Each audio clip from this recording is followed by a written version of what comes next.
professor Jorge Augusto, explicador virtual, aula de História. Nós vamos então para mais um assunto que é também ainda sobre os reinos africanos. Nós vamos continuar vendo esse mundo africano, como que os africanos encantam aqui a questão da história, na questão da formação até mesmo do nosso povo brasileiro.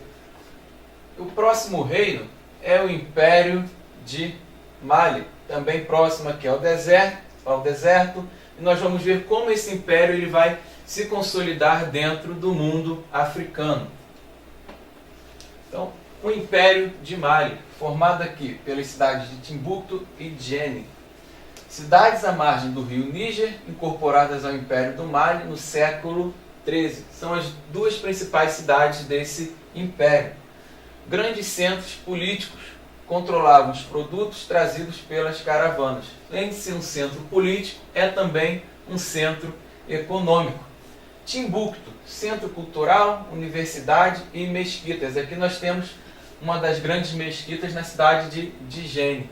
Então, Timbuktu ela é a principal cidade desse reino, tanto na questão cultural, tanto também na questão econômica. O reino de Benin, o reino dos Obás, século XI, grande centro comercial. O Estado vivia da cobrança de impostos sobre as atividades comerciais.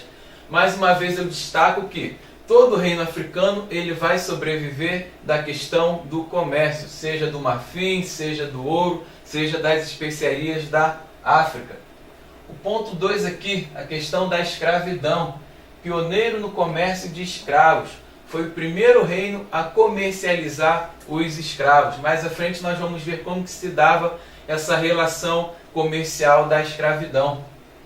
Uso interno e venda para os árabes. Então esses escravos serviam muito da venda para os povos árabes e também se tornavam escravos por guerra e dívidas. Era a condição de escravo na África, guerra e dívida. A partir dessa condição, nós vamos ter todo o tráfico então de escravos acontecendo. Participação feminina na vida política, os primeiros reinos então africanos a aceitarem a participação da mulher na vida política. Modelo familiar matriarcal, diferente das sociedades que nós vimos no Egito, na Grécia, em Roma, a sociedade ela era matriarcal, a chefe era a mãe. Contato comercial com os europeus no tráfico negreiro, sem submeter-se aos mesmos. Então eles faziam o contato do tráfico com os europeus, porém eles não se submetiam aqui aos europeus. Eles praticavam o comércio, praticavam a escravidão com esse povo europeu, já que buscava os africanos como mão de obra.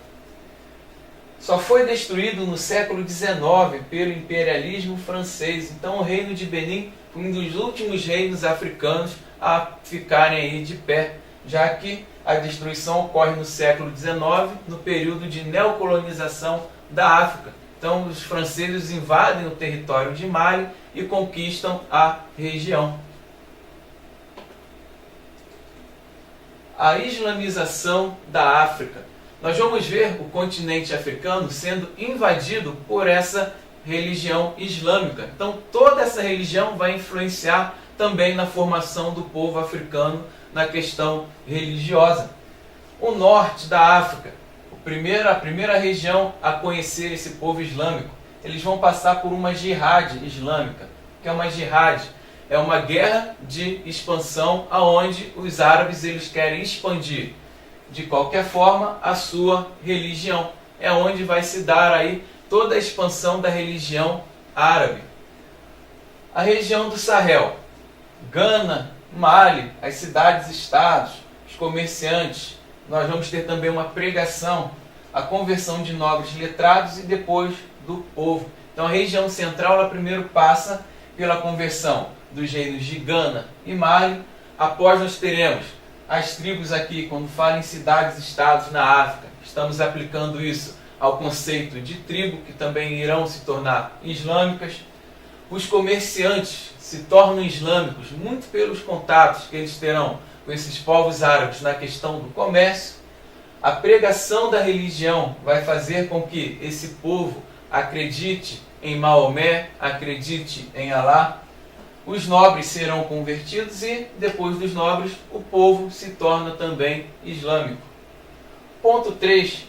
O Islã possibilitou uma maior centralização política.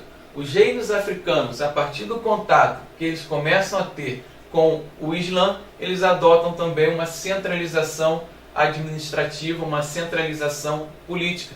Isso vai fortalecer o crescimento e a manutenção desses reinos africanos.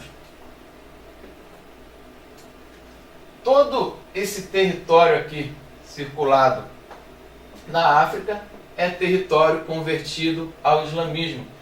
Eles deixam de acreditar nas divindades africanas, que eram muito ligadas a forças da natureza, e agora cultuam um único Deus, que na visão do Islã é Alá. Então toda essa toda essa vasta região, ela é convertida ao islamismo. A escravidão na África. Muito se coloca a culpa nos portugueses, nos europeus, por pegarem os africanos e o tornarem escravos. Mas na verdade, o africano, o negro africano, ele já era escravo desde a África. Devido às diversas tribos brigarem uma entre as outras, e a tribo que perdesse uma guerra, um escravo que adquirisse uma dívida, ele se tornava escravo. E ao se tornar escravo de um negro, de um africano, ele acabava sendo aqui também como uma grande mão de obra, tanto para os reinos africanos e também servia de mercadoria para o tráfico. A partir do momento que o africano ele se torna escravo, ele deixa de ser gente, deixa de ser humano e passa a condição de mercadoria, já que a intenção maior que vai se ter sobre esse negro que é escravizado é o lucro. Então nós temos aqui, o escravismo era uma prática muito comum na África e remonta aos tempos das civilizações mais antigas no continente, que nós temos uma imagem que relembra o Império Egípcio. Então já é um sistema antigo no mundo. Porém, o continente africano ele vai fornecer a maior quantidade de mão de obra escrava para os europeus, muito devido à sua condição de já ser escravo desde a África. Preferência por mulheres e crianças escravas.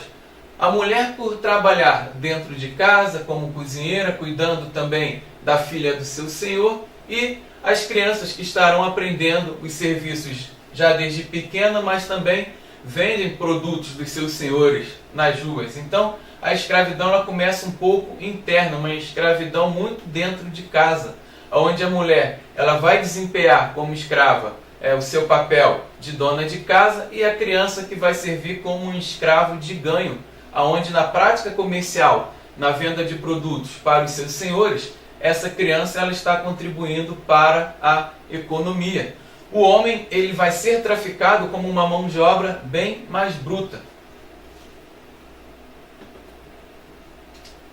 Temos aqui trabalho agrícola. O escravo negro africano ele é aplicado no trabalho agrícola, principalmente no Brasil, nos engenhos da cana-de-açúcar, nas plantações de café.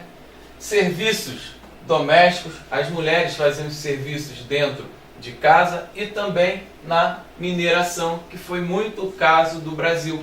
Graças aos negros, as minas de ouro também elas puderam ser exploradas no Brasil.